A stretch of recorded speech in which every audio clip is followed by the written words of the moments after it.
Hello friends, welcome back to our channel Exam Buddy. Now let's do our assignment.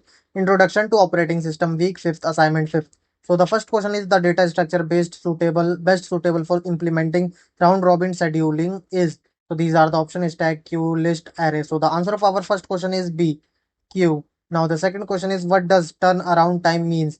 So these are the option and the answer of our second question is B, the difference between the arrival time and the completion time of the process. Now the third question is A, ON schedule has to run queue to prevent starvation. B, O1 scheduler set based on priority of the process and so on. So the answer of our third question is C.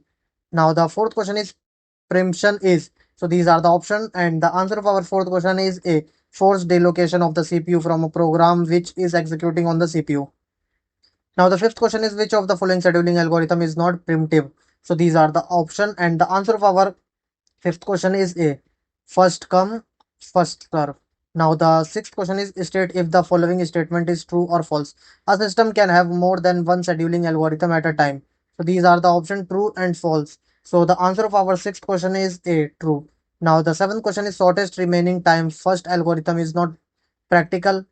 So A, its time complexity is huge, which make it unsuitable for real system. It required knowledge of burst time, which is not easy to predict. So the answer of our seventh question is A.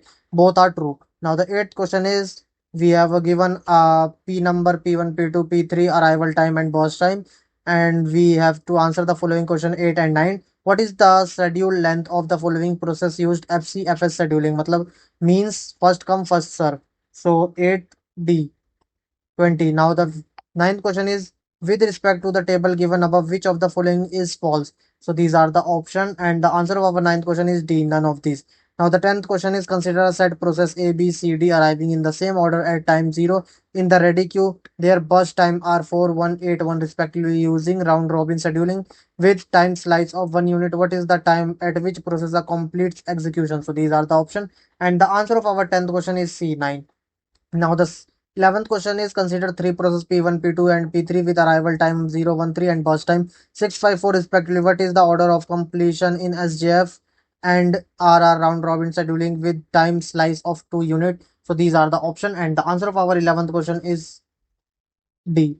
Now the 11th question, 12th question is let the base priority of a system be 130 and the nice value provided is -10. What is the time slice that the process gets in the O of one scheduling algorithm? So these are the option 100, 200, 300, 400 and answer of our 12th question is A, 100. Now the 13th question is consider three process arriving at time 0 with total execution time of 40, 50, 60 millisecond respectively.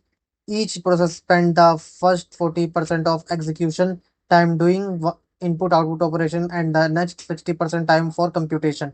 The scheduler uses FCA first come first serve scheduling assuming that all input output operations are overlapped. How much time in millisecond the CPU is idle? So these are the option and the answer of our 13th question is A. Now the 14th question is from the data given in question 13. What is the average turnaround time? So these are the option and the answer of our 14th question is D, 72. Now the 15th question is a process provided with a bonus of 4 in the O of one scheduling algorithm, the dynamic priority of the process dash. So the answer of our 15th question is decrease decrease by 4. Now submit your answer.